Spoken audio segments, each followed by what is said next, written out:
بسم اللہ الرحمن الرحیم۔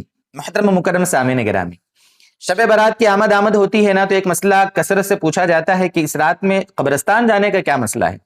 بہت سے لوگ میسج کرتے ہیں مفتی صاحب قبرستان جانے کا کیا مسئلہ ہے، بہت ہما ہمی ہوتی ہے، چراغاں ہوتا ہے، لائٹنگ لگائی جاتی ہے، قبرستان کو بالکل سجایا جاتا ہے، تو اس رات میں قبرستان جانے کا ہے کیا میٹر، لاجک کیا ہے، اس بارے میں اس کا پس منظر کیا ہے، اس کا بیک گراؤنڈ کیا ہے، کیا اس سلسلے میں نبی اکرم صلی اللہ علیہ وسلم سے کوئی بات منقول ہے؟ انشاءاللہ آج آپ کو حدیث کی روشنی میں اس کو آپ کو سمجھانے کی آج کوشش کرتے ہیں۔ پہلے دوستو ایک حدیث ہم سمجھ لیتے ہیں، یہ حدیث ترمذی شریف میں بھی ہے، ابن ماجہ میں بھی، حضرت عائشہ رضی اللہ عنہ اس کے راویہ ہیں۔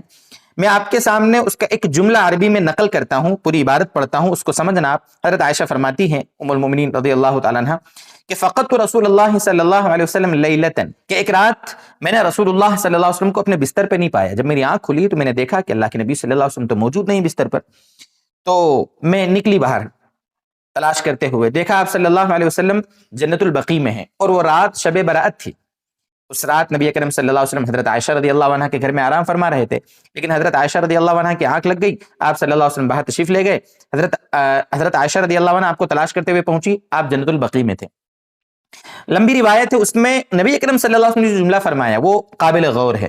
اس میں آپ صلی اللہ علیہ وسلم نے فرمایا ان اللہ عز وجل ينزل لیلۃ النصف من شعبان الى السماء الدنیا، کہ اللہ تبارک و تعالی شعبان کی نصف جو رات ہوتی ہے، یعنی 15 شعبان والی جو رات ہوتی ہے، اس رات آسمان دنیا پر نزول فرماتے ہیں۔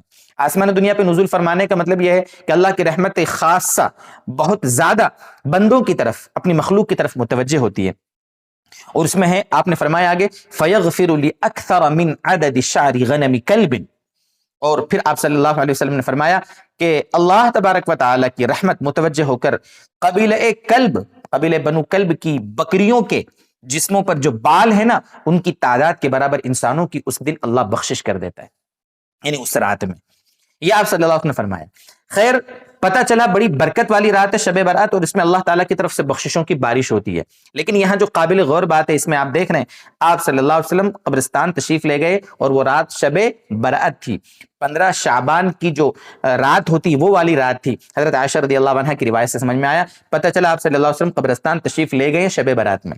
یہ تو ہم کو معلوم ہے اور یہ روایت ہم نے سنی بھی ہوگی، لیکن دوستو بزرگوں، اس ایک روایت کے سوا پوری احادیث کے ذخیرے میں کہیں پر بھی یہ ثابت نہیں ہے کہ آپ صلی اللہ علیہ وسلم مزید اور کئی مرتبہ شب برات میں بڑے اہتمام سے اس کو فرض اور واجب سمجھ کر تشریف لے گئے ہوں، ایسا کہیں نہیں ملے گا آپ کو۔ تو پتہ کیا چلا کہ اصل روح یہ ہے شریعت کی کہ ہمارے نبی صلی اللہ علیہ وسلم نے جو کام جیسا جتنی مرتبہ کیا، ہمیں بھی وہ عمل ویسا ہی، اس کام کو ویسے ہی کرنا چاہیے۔ یہی تو شریعت کی جان اور روح ہے۔ اس لیے میرے دوستو، اگر جانا ہی ہے قبرستان شب برات تو اپنی زندگی میں 1-2 مرتبہ ٹھیک ہے چلے گئے، ہنسی ٹھٹولی کرتے نہ گئے۔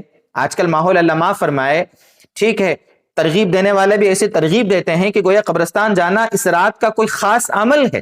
جانے والے دوست بالکل گلے میں ہاتھ ڈالے جا رہے ہیں، ہنسی ٹھٹولی کر رہے ہیں، مذاق کر رہے ہیں، ایسا لگتا ہے کہ پکنک منانے جا رہے ہوں۔ بلکہ پچھلے سالوں میں تو ایسے ویڈیوز بھی دیکھے کہ شب برات میں لوگوں نے اپنے اپنے علاقے کے قبرستانوں کو ایسا سجایا جیسے میلہ لگا ہوا ہو، ایسے بالکل سجایا گیا تھا کہ وہ شہر خاموشہ اور گور غریبہ جو ہے، وہ شہر خاموشہ اور گور غریبہ نہیں، بلکہ وہ کوئی میلے اور ٹھیلے کی جگہ ہے۔ اس لیے میرے دوستوں، قبرستان جانے کی میں منع ہی نہیں کر رہا ہوں۔ حدیث کی روشنی میں جب اللہ کے نبی ایک مرتبہ تشریف لے گئے ہیں شعبان میں 15 شعبان کو، تو میں کیسے منع کر سکتا ہوں؟ ہم منع نہیں کر سکتے، آپ جائیں، لیکن قبرستان جانے کا جو مقصد ہے وہ بھی تو آپ حاصل کریں۔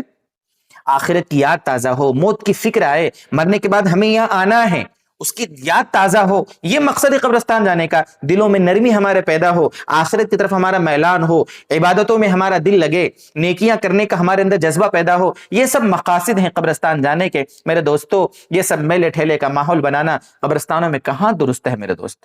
میرے دل کی یہ باتیں اللہ کرے کہ آپ تک پہنچیں، میرے دل کے جذبات آپ تک پہنچیں، اور اللہ تعالی ہمیں موت کی فکر کی توفیق دے، ہمیں آخرت کی یاد تازہ کرنے کی ہمیں توفیق دے۔ ہمیں مرنے کے بعد ایک بڑی زندگی ہے، ہم سب کو مرنا ہے، اللہ کے دربار میں اپنی زندگی کا حساب کتاب دینا ہے، اس کی تیاری کی اللہ تعالی ہمیں اپنی زندگی میں جب موقع ملے اللہ تعالی توفیق عطا فرمائے۔ وآخر دعوانا ان الحمد للہ رب العالمین۔